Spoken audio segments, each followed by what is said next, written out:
PSSI mulai melirik FIFA ASEAN Cup sebagai ajang yang lebih bergengsi ketimbang Piala AFF. Turnamen ini diakui langsung oleh FIFA dan bisa jadi peluang emas buat timnas Indonesia bikin sejarah baru. Dukungan FIFA bikin event ini terasa lebih bergengsi dan menjanjikan masa depan cerah buat sepak bola nasional. Banyak yang bilang target timnas Indonesia tembus 100 besar FIFA itu kurang realistis. Kekalahan beruntun di kualifikasi Piala Dunia dan ketergantungan pada pemain naturalisasi jadi sorotan utama. Tanpa pembenahan dari akar, target besar itu cuma jadi wacana kosong. PSSI lagi sibuk cari pelatih baru buat gantikan Kluivert dan ditargetkan diumumkan sebelum FIFA Matchday Maret 2026. Prosesnya masih evaluasi internal, belum ada keputusan final dari Exco. Erick Thohir pastikan pencarian dilakukan hati-hati biar hasilnya maksimal. DPR menilai timnas Indonesia milik rakyat, bukan federasi atau individu tertentu. Mereka kecewa dengan hasil buruk di bawah Kluivert dan minta evaluasi total dari PSSI. DPR juga tekan agar roadmap sepak bola nasional dijalankan dan kebijakan naturalisasi dievaluasi ulang. Beberapa anggota DPR RI setuju kalau Shin Tae-yong kembali tangani timnas Indonesia. Mereka nilai STY sudah terbukti bikin tim berkembang selama 5 tahun terakhir.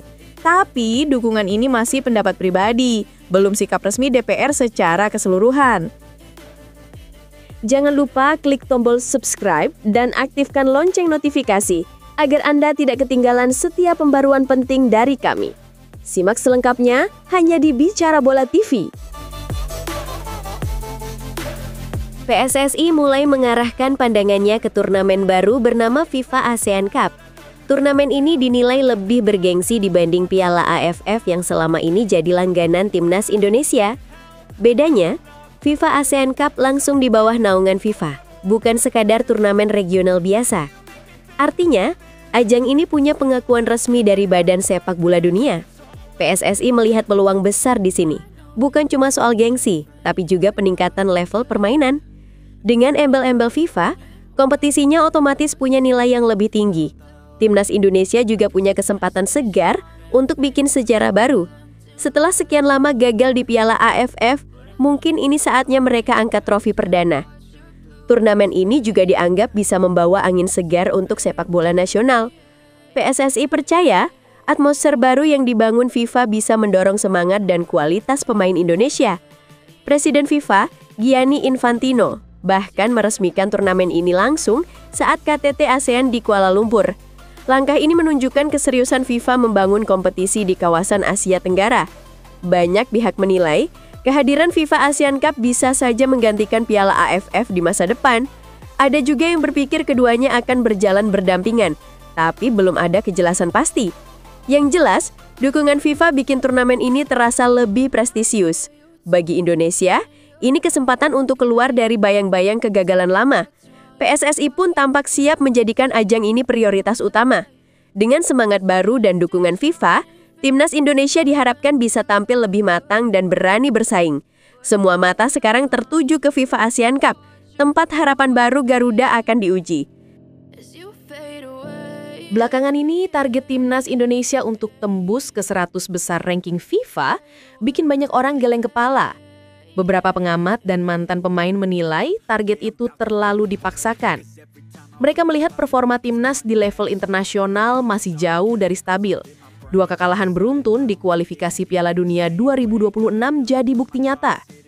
Indonesia kalah dari Irak dan Arab Saudi, lalu peringkatnya turun ke posisi 122 dunia.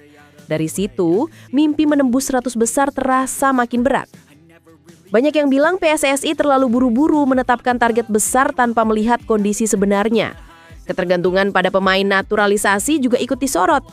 Memang pemain keturunan sempat bantu tim tampil lebih baik. Tapi kalau mereka lagi off form, permainan tim langsung kacau. Di sisi lain, pembinaan pemain lokal masih belum maksimal. Liga domestik pun belum cukup kompetitif buat melahirkan talenta konsisten. Masalah lain muncul karena strategi PSSI yang sering berubah. Satu periode fokus ke regenerasi, lalu tiba-tiba bergeser ke naturalisasi lagi. Bahkan ada anggota DPR yang bilang timnas bukan milik federasi semata, tapi milik rakyat. Kritik itu mencerminkan ketidakpercayaan publik pada arah kebijakan sepak bola nasional. Sementara itu, negara tetangga seperti Malaysia malah berhasil menyalip Indonesia di ranking FIFA. Semua ini bikin target 100 besar terasa seperti mimpi di siang bolong. Bukan karena timnas tak punya potensi, tapi karena fondasinya belum kuat.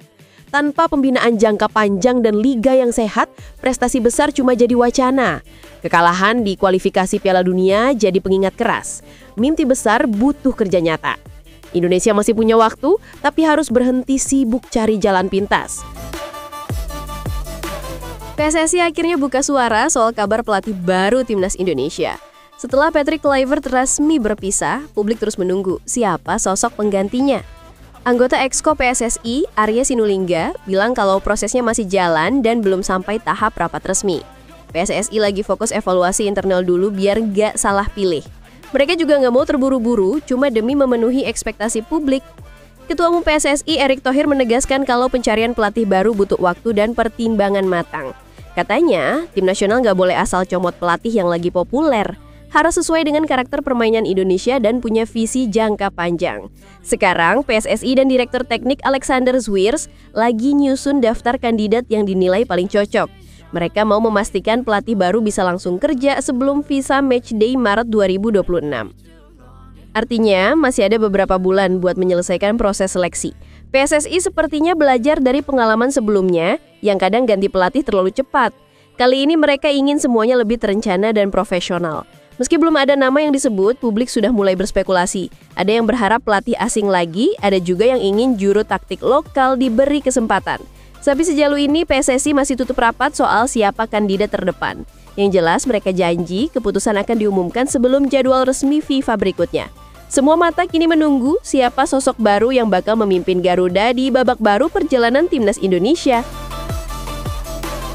Suasana panas melingkupi dunia sepak bola Indonesia setelah kegagalan timnas di kualifikasi Piala Dunia. DPR akhirnya buka suara, menegaskan bahwa timnas Indonesia bukan milik pribadi atau federasi manapun. Anggota Komisi X DPR lalu Hadrian Irvani terang-terangan kecewa dengan hasil buruk di bawah Patrick Kluivert. Ia menilai performa timnas jauh dari harapan publik. Menurutnya, PSSI harus berani melakukan evaluasi besar-besaran terhadap tim pelatih. Lalu juga menyoroti pentingnya transparansi dalam pengelolaan sepak bola nasional. Ia bilang, rakyat punya hak tahu apa yang sebenarnya terjadi di balik kegagalan itu. Timnas bukan proyek pribadi, tapi simbol kebanggaan seluruh bangsa. Karena itu, PSSI harus lebih terbuka dan bertanggung jawab atas setiap keputusan yang diambil. DPR menegaskan pengelolaan timnas harus berpihak pada kepentingan publik, bukan kepentingan sempit. Selain itu, lalu juga meminta agar PSSI serius menjalankan roadmap sepak bola nasional yang sudah disusun sejak lama. Ia menilai semua rencana besar itu cuma jadi dokumen jika tidak diimplementasikan dengan benar. PSSI diharapkan mencari pelatih baru yang bisa menerjemahkan visi dan target tersebut di lapangan. Sebagai tindak lanjut, DPR berencana memanggil Ketua Umum PSSI Erick Thohir untuk dimintai penjelasan. Mereka ingin mendengar langsung alasan dibalik keputusan-keputusan besar yang mempengaruhi performa timnas. Isu naturalisasi pemain juga ikut mencuat dalam rapat.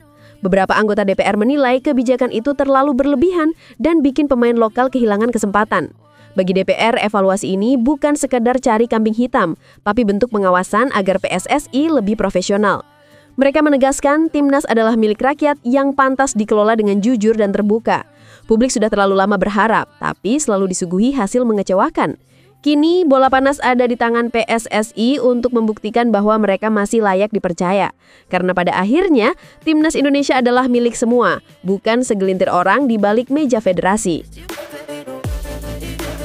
Wacana kembalinya Sintayong ke kursi pelatih timnas Indonesia mulai ramai dibicarakan. Setelah pemecatan Patrick Kluivert, beberapa anggota DPR RI secara terbuka menyatakan dukungannya agar pelatih asal Korea Selatan itu kembali. Meski begitu, dukungan ini bukan sikap resmi DPR, melainkan pendapat pribadi dari sejumlah anggota Komisi X yang membidangi olahraga. Mereka menilai Sin punya rekam jejak yang terbukti dan layak diberi kesempatan lagi. Salah satu yang paling vokal adalah Habib Syarif Muhammad. Ia menilai Sin berhasil membawa perubahan nyata selama 5 tahun melatih Garuda. Dari mental bertanding sampai pola permainan, semuanya terlihat meningkat saat Sin memimpin. Habib menyebut kehadiran pelatih seperti Sin tak hanya soal taktik, tapi juga kedisiplinan yang bisa menular ke pemain muda. Ia percaya Shin masih punya unfinished business di Indonesia.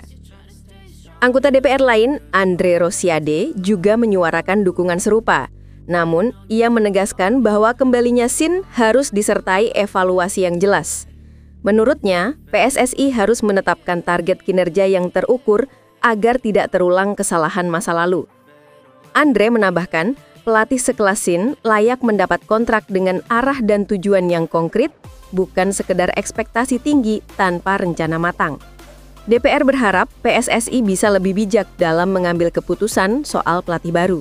Banyak yang percaya Sintayong sudah memahami karakter pemain Indonesia dan bisa membawa stabilitas yang kini hilang. Dukungan publik pun sejalan, mengingat Shin masih punya tempat spesial di hati para fans Garuda.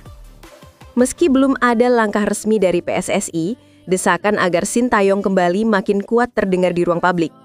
Bagi sebagian orang, ia dianggap simbol perubahan dan dedikasi.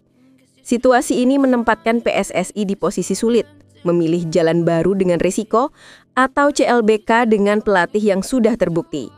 Satu hal pasti, publik ingin timnas kembali punya arah yang jelas, dan nama Sintayong tampaknya masih jadi harapan utama banyak orang.